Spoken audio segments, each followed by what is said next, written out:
Bonjour et bienvenue sur les numériques, c'est Lame et Raphaël. Aujourd'hui, on a reçu les nouveaux et fameux MacBook Pro de chez Apple. Est-ce que ce sont ces modèles-là, Raphaël?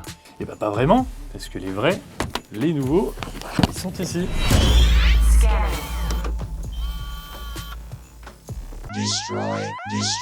Du coup, ces nouveaux MacBook Pro qu'on vient de recevoir, vous savez que les tests sont sortis et nous, on va préparer les nôtres et ça va être le menu du chef côté informatique. Ah bah ouais, là on en a reçu 3, hein. On a du MacBook 14 pouces, on a du MacBook Pro 16 pouces et on a un autre 14 pouces aussi qui nous attend. Oui, c'est le plus entrée de gamme parce qu'on va essayer de voir ce que pour la modique somme de 2250 € TTC, vous aurez dans le bid, sachant que ça, ce sont des versions améliorées, ça c'est la version à 2750 €. Exactement. Ça, c'est une version à 3400, 3500. Voilà.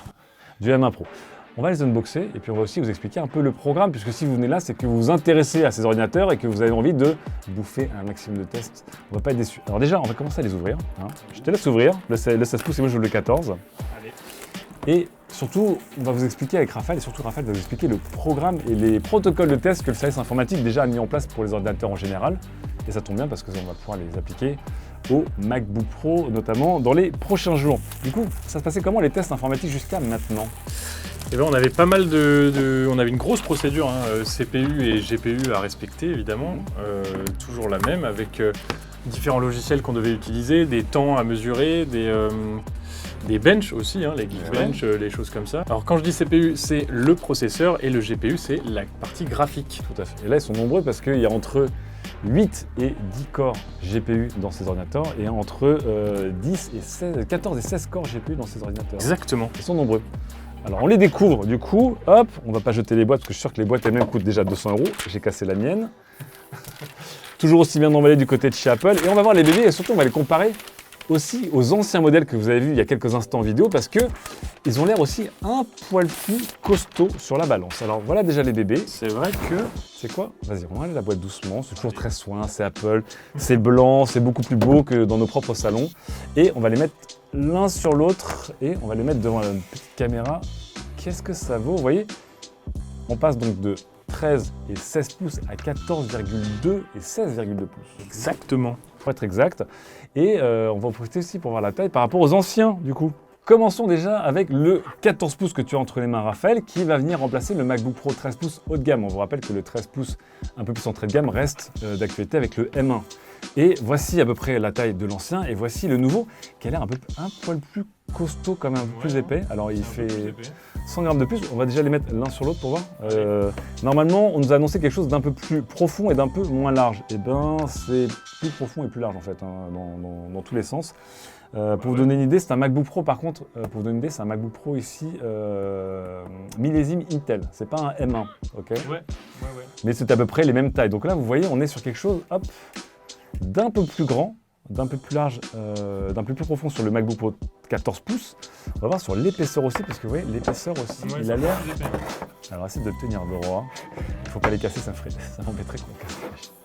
Hop, c'est un peu plus épais. Pourtant, ils avaient annoncé quelque chose d'assez similaire. Il y avait peut-être 1 ou 2 mm d'écart. Alors après, vous allez voir aussi, parce qu'on vous montrera des images en gros plan dans la vidéo, sur le design aussi, on a quelque chose qui est plus cubique sur les nouveaux MacBook Pro. Là, vous voyez, sur les anciens, on avait des courbes qui étaient assez biseautées, on va dire, pour donner un effet, notamment un faux effet de finesse, hein, ce qui est le cas de beaucoup d'ordinateurs. Et en fait, quand tu prends vraiment le point le plus épais, on est quand même plus épais que ce qu'on imagine, mais l'effet de finesse sur ces MacBook Pro est beaucoup plus, est beaucoup plus visible que là-dessus, où franchement, on dirait des... C'est tout plat. Ouais, c'est tout plat. C'est tout plat. Il fait très cubique, vous voyez, sur les côtés notamment. Oh, c'est ce qu'ils ont annoncé sur la plupart de leurs produits. De toute façon, ils essayent d'aplatir un peu tout. Donc... on dirait des MacBook Pro j'ai envie de dire, de l'ancien temps. Allez, on va l'ouvrir pour découvrir la fin de la fameuse Touch Bar, la barre OLED que vous vous rappelez qui était là, que tout le monde détestait. Hein, et bien, incroyable. Il s'allume, c'est incroyable. Nous avons le nouveau clavier tout noir, qui ressemble beaucoup à un clavier d'iMac de nouvelle génération, avec la fameuse Touch ID et les touches de fonction qui sont grandes et pas aplaties. Hein. Là-dessus, vous voyez, hop. Mais c'est spécial, t'as vu, on a aussi l'intérieur des touches qui est aussi noir. C'est complètement comme ça. Et puis évidemment, la fameuse encoche qui fait ton débat. Est-ce qu'on peut la voir un petit peu? Regarde. Allez, vas-y.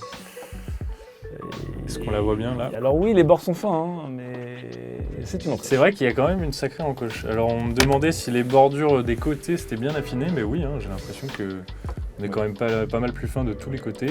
Ouais. Après, je sais pas si on est aussi fin que les ténors du genre que sont le Dell XPS ou les HP Spectre. Tu auras le temps de mesurer avec les Ouais, caméras, mais franchement, c'est pas mal. Hein. Ouais. C'est vraiment, là, on est dans les bordures très très fines de ce qu'on trouve sur les PC. Passons maintenant au 16,2 pouces qui est ici. Et vous allez voir aussi un beau bébé. C'est clairement plus épais. On va vous les montrer de côté, vous allez voir. On est sur une épaisseur. On va l'avancer un peu. On est sur une épaisseur, vous voyez, clairement plus marquée. Il faudra voir sur l'épaisseur réelle, parce qu'encore une fois, là-dessus, sur les anciens MacBook Pro, là, c'est un 16 pouces Intel, il y a ce côté un peu biseauté qui les rend plus fins. Il est censé aussi être, je crois, un peu plus lourd, entre 100 et 200 grammes plus lourd, suivant les versions. On ne sait pas. Et pareil, effectivement, on en parlait tout à l'heure, la silhouette fait penser au fameux MacBook Pro, le 15 pouces Titanium.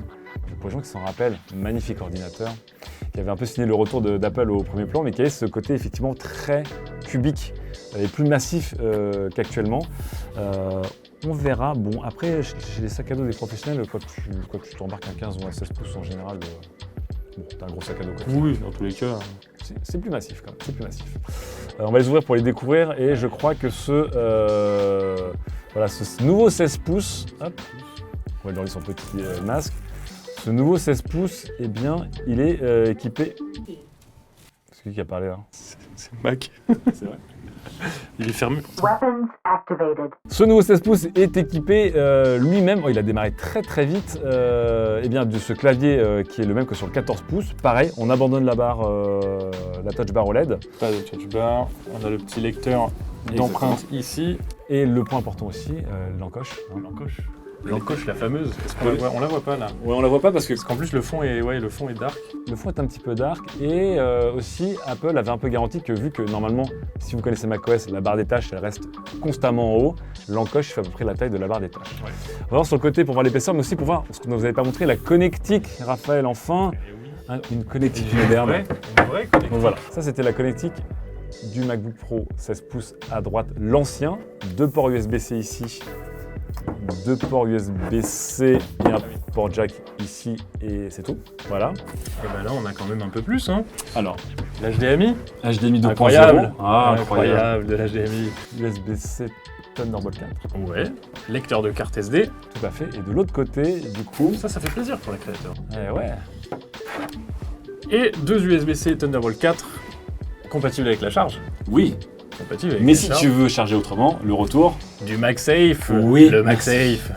Merci, le MagSafe qu'on adorait tous, et on ne sait pas pourquoi Apple l'a enlevé, sur l'autel du minimalisme et la prise jack évidemment là-dessus. Maintenant qu'on a fait un peu le tour des bébés, vous voyez, ce sont des ordinateurs qui ont l'air un peu plus costauds, un peu plus imposants.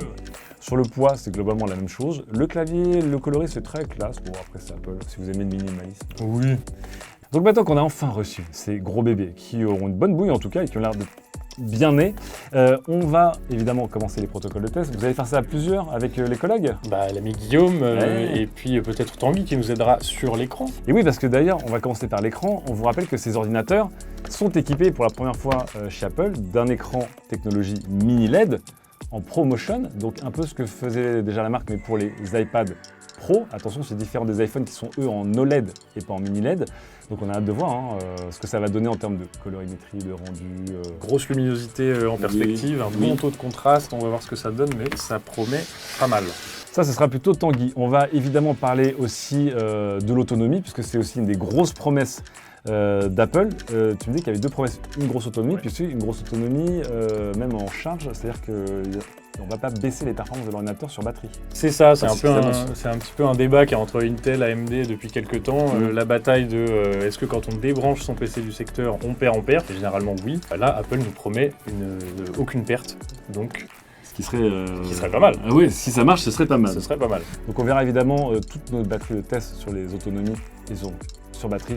On va aussi évidemment voir le son, puisqu'on vous rappelle que les MacBook Pro sont déjà parmi les meilleurs ordinateurs en termes de rendu de son. On parle des enceintes. Oui, complètement. Même sur les MacBook Air, c'est un peu, pour les ultra portables, c'est une de nos références à l'audio comme ça. Évidemment, on conseille toujours l'utilisation d'un casque ou d'enceinte, mais pour la dépanne, c'est quand même un des meilleurs. Et alors là, on vous a annoncé plus de haut-parleurs. 14 enceintes. C'est le Technival. On va dire que c'est le Technival. Tu peux te mettre devant comme ça, comme un mec, comme ça, bah. Ah, c'est la folie. Et enfin, évidemment, ce que tout le monde attend, c'est la puissance. Et là-dessus, autant les iPhones, c'était des itérations incrémentales d'année en année. Là, il y a un énorme changement avec ces M1 Pro et M1 Max. Donc on vous rappelle qu'ils ont l'ADN du M1, mais ils changent beaucoup de choses. Et là, comment on va faire pour tester ça? C'est quoi les références déjà en mobile actuellement? Alors pour les portables, on a pour les plus puissants chez Intel, c'est Ouais. du Intel Core i9 11980HK, Oui. qui est une des plus grosses références. Et puis côté AMD, on a aussi le Ryzen 9, je crois que c'est du 5900 HX, quelque chose comme ça, beaux et bébés. qui sont effectivement de très beaux bébés. On rappelle aussi que on parle de processeur contre processeur, mais les M1 Pro et M1 Max sont des SoC, donc des systèmes en chip complets. Donc on va aussi comparer la partie graphique par rapport à ce qui se fait sur les portables, donc que ce soit des cartes graphiques intégrées ou des cartes graphiques dédiées comme des GeForce mobiles ou des Ah Radeon bah mobiles. oui, on va complètement les comparer. Ah bah oui. Les disques durs, déjà Apple faisait très fort, puisqu'encore une fois, la beauté d'avoir tout intégré sur le même chipset faisait qu'on avait des débits en écriture et en lecture des SSD qui étaient vénères. Là, apparemment, ils veulent aller encore plus loin sur la bande passante des SSD et de la mémoire vive, donc tout ça, évidemment, c'est le test. Et puis, on va profiter de ces MacBook Pro M1, Pro et Max pour inaugurer aussi d'autres tests supplémentaires que vous avez un petit peu préparés avec le service informatique. Et oui, parce que notre ami Régis a bien travaillé ces dernières semaines et il nous a préparé une nouvelle procédure qui va nous permettre de tester les processeurs des ordinateurs pour l'arrivée des nouveaux Intel, des nouveaux M1.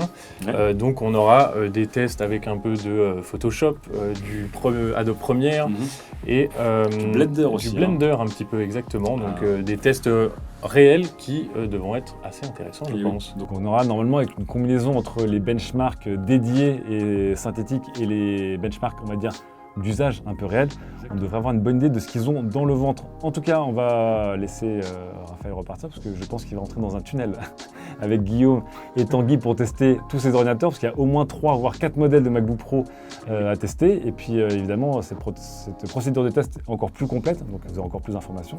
On n'est pas les nuls pour rien, mais ils ne vont pas dormir. Voilà, je tenais à vous le dire aussi. Je pense aussi qu'ils ne vont pas dormir parce qu'ils vont devoir garder jalousement ces MacBook Pro, parce que je sens des personnes qui tournent autour de nous pendant qu'on teste cette vidéo. On se retrouve très vite en tout cas sur les numériques, sur le site et sur notre chaîne YouTube. Évidemment, si vous avez des questions, posez-les dans les commentaires, on y répondra le plus vite possible. Je te laisse partir, Raphaël, c'est parti. Oui, merci, à bientôt.